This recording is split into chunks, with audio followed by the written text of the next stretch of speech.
9편 65절부터 80절까지의 말씀 한 절씩 교독하겠습니다. 여호와여, 주의 말씀대로 주의 종을 선대하셨나이다. 내가 주의 계명들을 믿었사오니 좋은 명철과 지식을 내게 가르치소서. 고난 당하기 전에는 내가 그릇 행하였더니 이제는 주의 말씀을 지키나이다.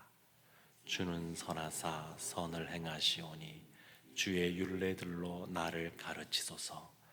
교만한 자들이 거짓을 지어 나를 치려하였사오나 나는 전심으로 주의 법도들을 지키리이다. 그들의 마음은 살쪄서 기름덩이 같으나 나는 주의 법을 즐거워하나이다. 고난 당하는 것이 내게 유익이라. 이로 말미암아 내가 주의 율례들을 배우게 되었나이다. 주의 입의 법이 내게는 천천 금은보다 좋으니이다. 주의 손이 나를 만들고 세우셨사오니 내가 깨달아 주의 계명들을 배우게 하소서. 주를 경외하는 자들이 나를 보고 기뻐하는 것은 내가 주의 말씀을 바라는 까닭이니이다. 여호와여, 내가 알거니와 주의 심판은 의로우시고 주께서 나를 괴롭게 하심은 성실하심 때문이니이다. 구하오니 주의 종에게 하신 말씀대로 주의 인자하심이 나의 위안이 되게 하시며 주의 긍휼히 여기심이 내게 임하사 내가 살게 하소서. 주의 법은 나의 즐거움이니이다. 교만한 자들이 거짓으로 나를 엎드러뜨렸으니 그들이 수치를 당하게 하소서. 나는 주의 법도들을 작은 소리로 읊조리리이다. 주를 경외하는 자들이 내게 돌아오게 하소서. 그리하시면 그들이 주의 증거들을 알리이다. 내 마음으로 주의 율례들에 완전하게 하사 내가 수치를 당하지 아니하게 하소서. 아멘. 살아계신 하나님의 말씀입니다. 시편 119편은 기쁨과 고난이라고 하는 두 단어로 이 전체의 내용을 요약해 볼 수가 있습니다. 아이가 태어나면서부터 참 우리 가운데 쉽지 않은 일들이 놓여져 있습니다. 어제 우리 교회 한 집사님도 어제 자녀를 출산했다, 이런 소식을 전해 들었는데, 태어날 때부터 엄마의 뱃속에서 나올 때부터 쉽지 않은 모습으로 태어나게 되고, 아이가 자라면서도 또 그 자녀가 장성해서도 사실 우리의 삶 속에 스트레스라고 하는 것은 피하기가 어려운 것 같습니다. 그 나이대에 맞는 그 어려운 일들이 늘 펼쳐져 있는데, 사실 이 시편 119편은 이와 같은 고난의 연속의 삶 속에서 마치 우리가 급할 때 119 이렇게 누르는 것처럼 시편 119편이 그런 은혜를 우리에게 허락해 줍니다. 고난이 유익이라고 말하는 그러한 내용이 오늘 본문 속에 나와 있는데, 우리의 삶에서 여러 가지 겪게 되는 어려운 일들, 그런 어려운 일들 속에서 그것이 우리에게 유익이 되는 것에 대해서 오늘 본문이 우리에게 알려주고 있습니다. 이유가 있습니다. 왜 그러냐면 하나님이 선하시기 때문입니다.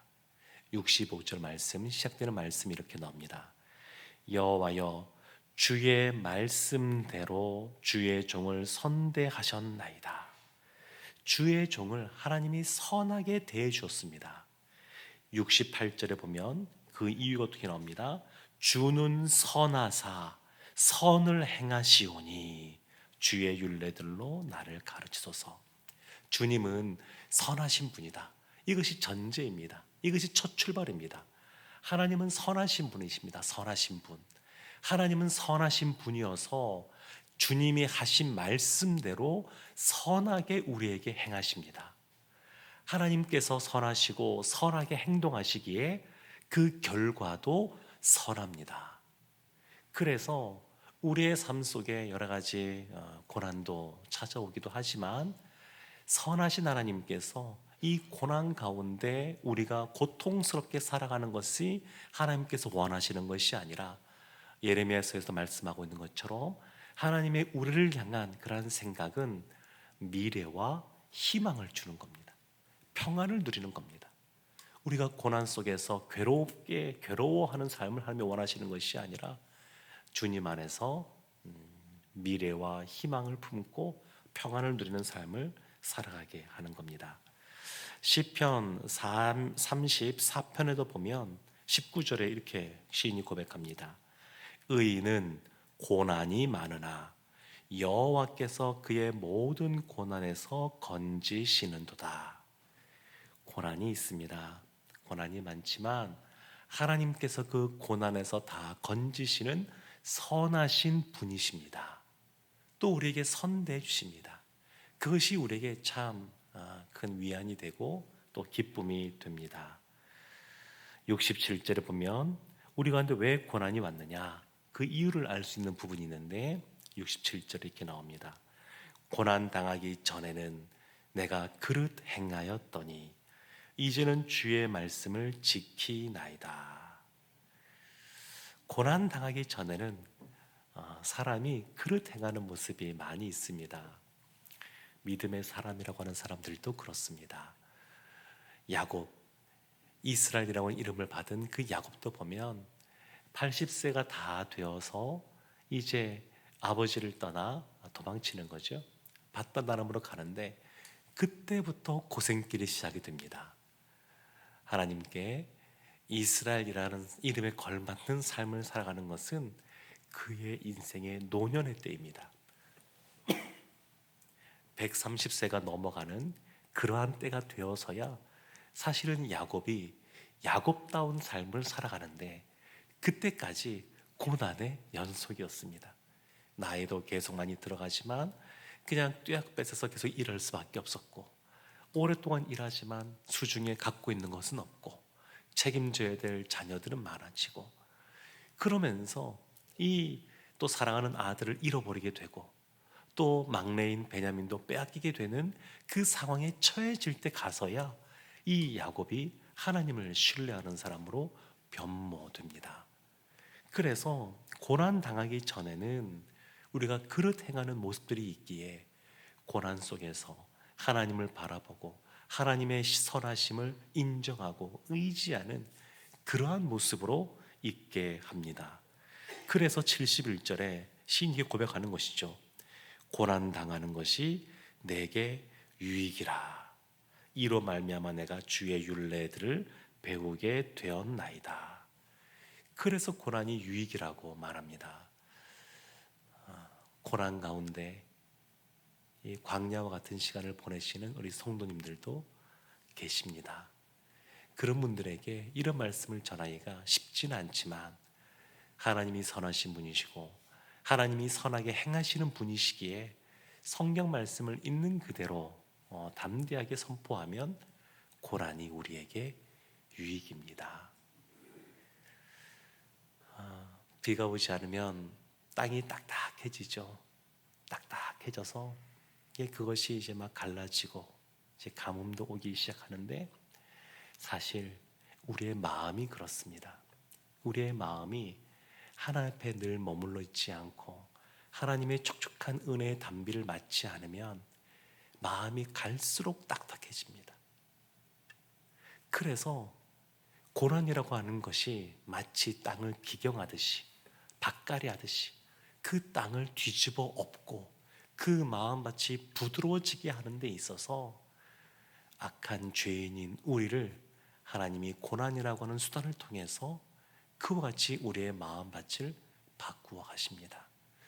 저도 이렇게 저 개인적으로도 그렇고 우리 성도님들을 바라볼 때도 그렇고 어떤 분들이 가장 간절하게 또 늘 주님 앞에 나와서 기도하는가 이렇게 살펴보면 고난의 터널을 지나고 있는 분들입니다.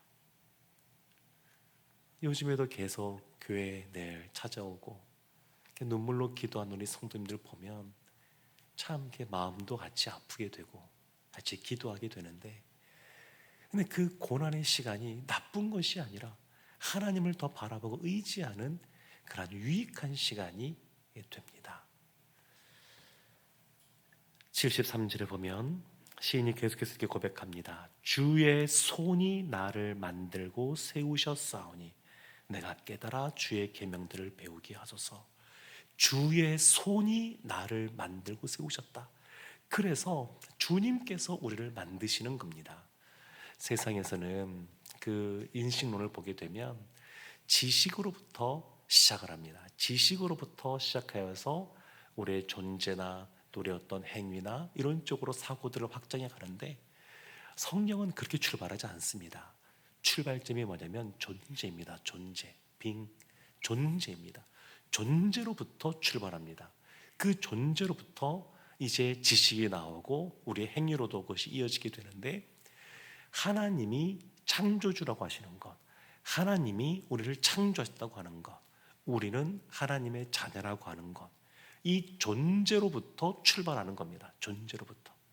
주의 손이 나를 만들고 세우셨다. 이것을 인정하는 것으로부터 이제 출발하는 겁니다. 주님의 손이 우리를 만드셨습니다. 그래서 74절 말씀에 보게 되면 주를 경외하는 자들이 나를 보고 기뻐하는 것은 내가 주의 말씀을 바라는 까닭이니이다. 참, 그래서 이와 같은 고난 속에 있을 때 사람들이 하나님을 바라보고 하나님을 경외하게 됩니다. 아, 하나님이 창조주시고 우리의 삶을 주관하시는 분이시고 문제를 해결하시는 분이시고 이런 것을 보면서 주님을 경외하게 됩니다. 그런데 홀로 경외하는 것이 아니라 하나님은 우리에게 함께 하나님을 경외하는 사람들을 허락해 주셨습니다. 때로는 홀로 있는 것처럼 생각할 수도 있습니다. 엘리야 선지자가 그 마지막 순간에 보면 본인이 홀로 있다고 하나님 앞에 이렇게 하소연하는 때가 있습니다. 하나님께서 뭐라고 말씀하시냐면 내가 숨겨둔 7천 명이 있다. 홀로 이 외로운 믿음의 싸움을 하는 것 같지만 하나님께서 남겨둔 그 7천 명의 사람이 엘리야 시대 때 함께 있었습니다. 함께. 근데 보십시오. 엘리야 선지자가 갈멜산에서 그 850명의 그 우상을 섬기는 그러한 선지자들과 대결을 펼칩니다. 엘리야 선지자가 또 기도했더니 가뭄뿐만 아니라 하늘에서 비가 내리기 시작합니다. 이런 소식을 그 숨겨져 있던 7천 명이 듣지 않았겠습니까? 주를 경외하는 자들이 믿음으로 주의 손에 붙들려 주님을 의지하며 고난이 유익하다고 하는 것을 고백하며 하나님의 선하심을 경험하는 그 시인을 보고 기뻐하는 겁니다. 기뻐하는 것. 야, 우리 군사님이 믿음으로 저렇게 기도하시고 믿음으로 저렇게 살아가시는구나.